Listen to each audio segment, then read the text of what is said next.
In the studio with us today, we have the CEO, that's the numero uno, the number one guy of realestatecom, or called REA, and that's Greg Ellis. Welcome, Greg. Morning, how are you?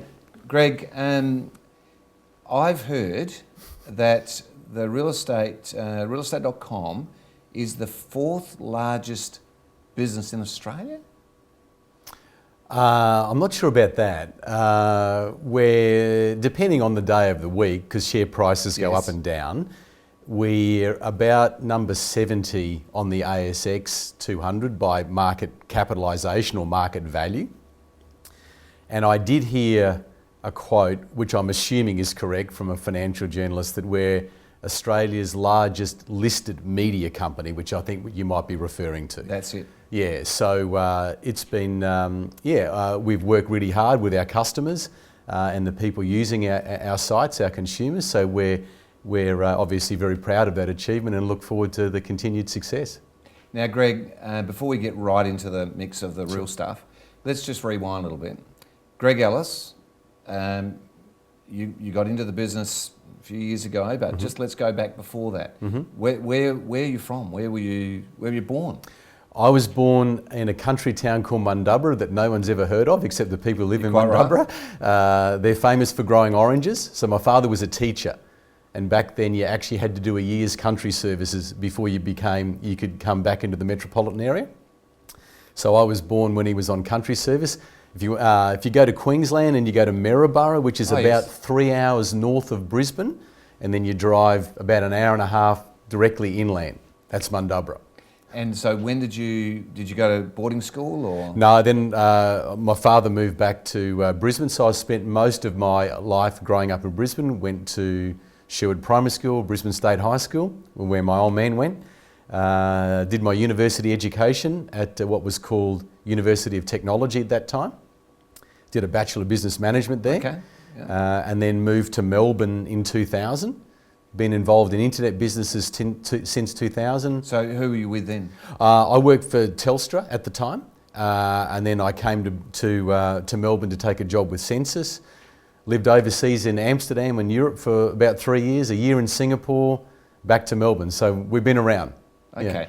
Yeah. Now, your relationship with REA started? September 08. Okay. Not that I remember, but September 08. Yeah, and the date and the time. 18th of September, yeah. Okay. And now, obviously, back in the early days, realestatecom was a bit of a basket case, and then it gradually sort of started to get some momentum. There must have been times with the former people running that business were wondering whether it would make the cut. When did it really start to feel like it was happening? Well, the history of the company, in really simple terms, it started in the late 90s. It became a public company around the 2000 period. Like all internet companies, it had a very tough time in 2000 because that was the big internet bust. And I'm told the company had about 3 weeks worth of cash left in about 2000. And that's the time that News Limited became involved in the company. So our then chairman, John McGrath, who's still on our board, went to see Lachlan Murdoch at the time, is the story I'm told, and News decided to invest. And the company grew very strongly between sort of 2000 to 2006. What percentage did they take? 60? I'm told the initial share was about 20%. Right, okay. And they've been progressively moving up to the point now they own just under 62%. Right, okay. So, and the company's been, the early managers of REA did a very good job in winning the number one market position. But since 2008, we've made the company, I think the couple of things we've done, we've spent a lot of money upgrading our technology. So we've spent probably close to $100 million over that time upgrading our technology to make it a 21st century company. We've had a very big focus on customers about building products that meet the business drivers of real estate agents and developers of winning listings, selling listings and building a rent roll. And we've done a lot of work around our user experience, so upgrading the site features, and now a lot of our investment is going into the mobile world. So they're the things that we've made the difference on, I think. Now, Greg, before your time, but I remember at a national awards actually, right, chatting to your predecessor about why they're not in mobile. We actually won an award for our mobile app, or in the mobile website. Right. The app was later, and realestatecom said at that stage they're not touching mobile. Okay. So since 2008, have you had any big change in philosophy? You know, so what would define the difference between, you know, Greg Ellis and the former CEO? I think it comes down to three things. I think that the way that we run our company is very different now. We focus very much on what we call lines of business. So the residential market is different to the commercial market, is different to the developer market, and of course we run businesses overseas. So we develop now, we've cut our business into distinct floors, so the residential teams all work together in permanent teams. So you've got product managers, salespeople, IT people, HR, finance, actually all in the team. So even back in the back end, so HR, finance? All the delivery, okay. Anything to do with running the residential business, that group of people is actually responsible for running the actual company, residential, if you like, in mentality terms.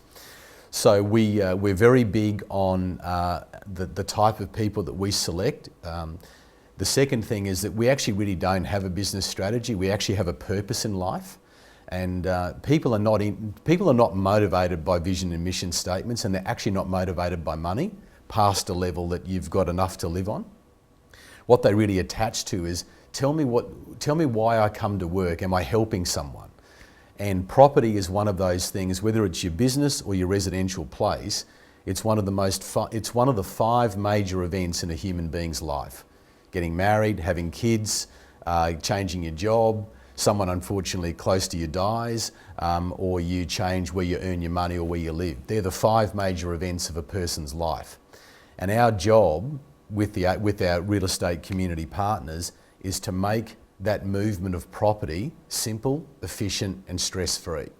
That's actually our purpose in life. So when people come to work, so it's our culture, it's our purpose, and then we build products and services where we like to think that we speak to the market and their big take-up. On your question on mobile, 3 years ago now, we absolutely changed our mentality. So we used to think large screen world, and it has to work in the mobile world.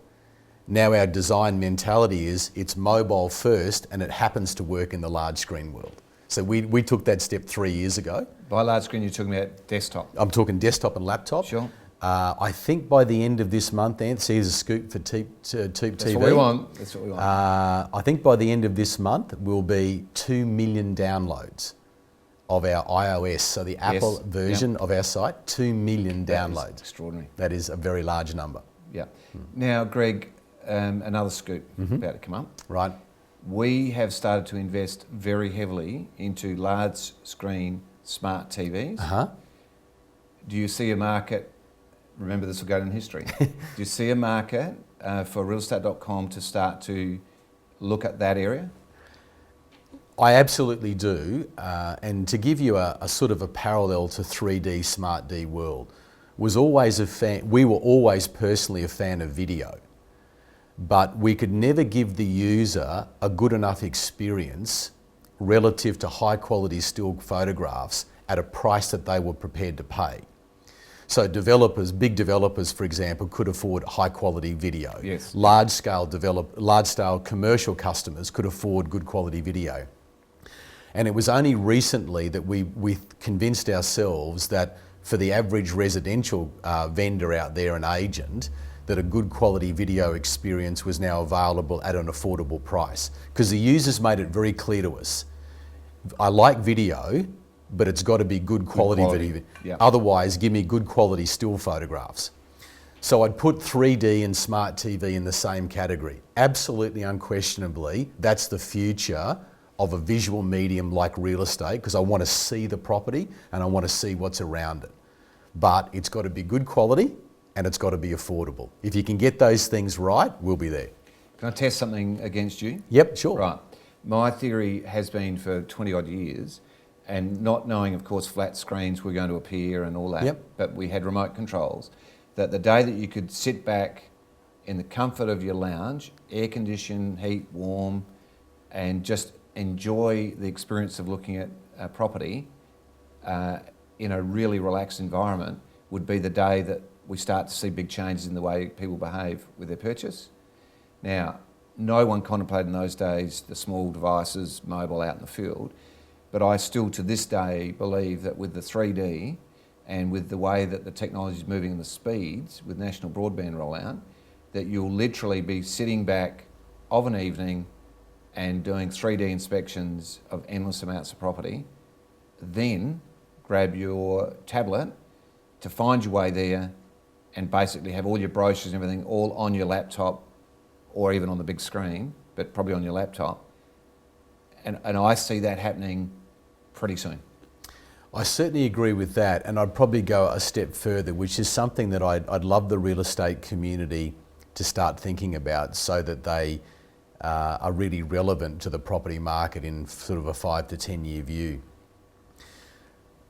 Interestingly, the property market all revolves around a Saturday peak. Now, that's not actually very efficient.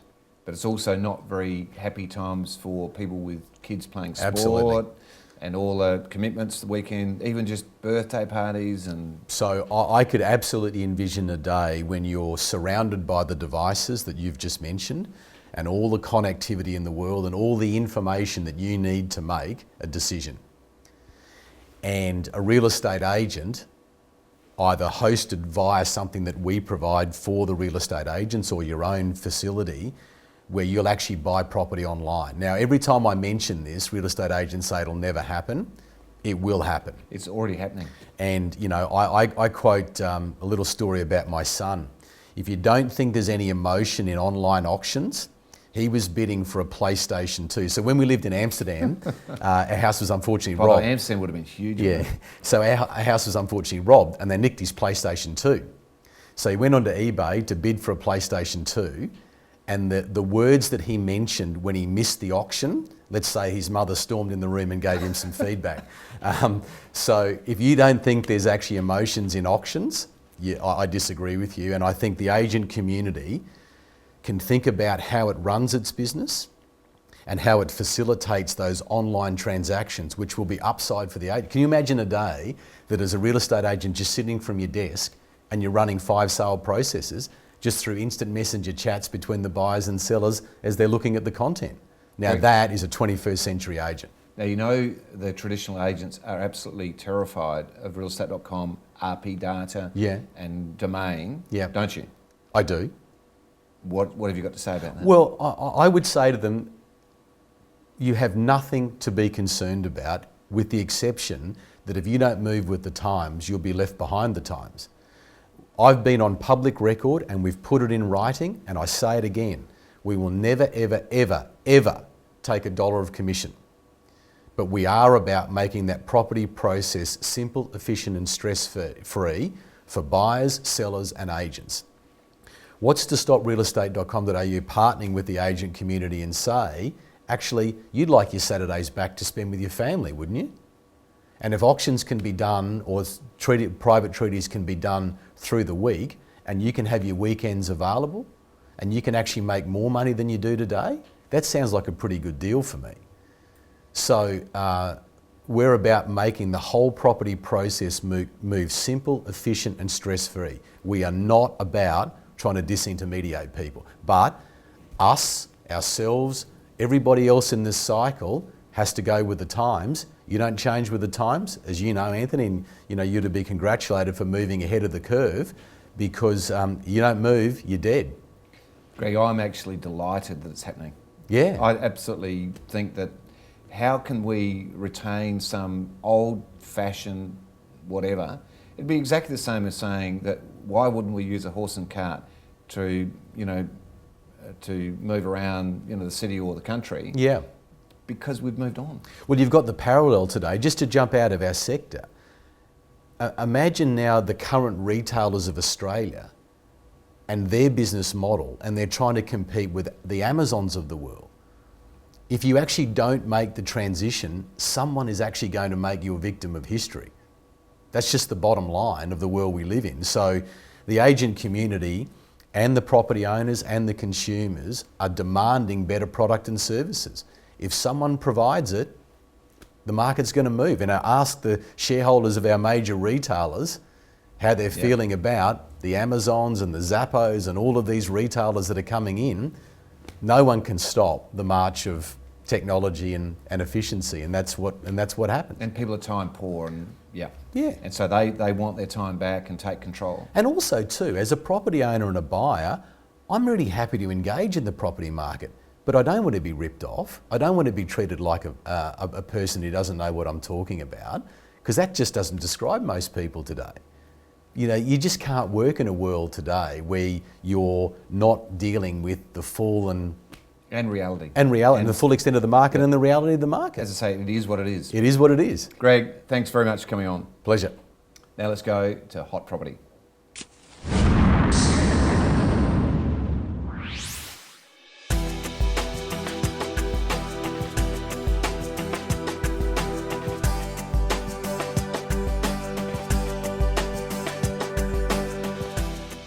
Well, that's it for today's show. Hope you enjoyed looking back at the best bits of 2013. Next week, we are live and interactive again, and we'll be going to Gumaraka to have a look at the ultimate property for horse lovers. So we'll see you then next Wednesday, 1 p.m, right here on TOOP TV. But for now, here are some more hot properties.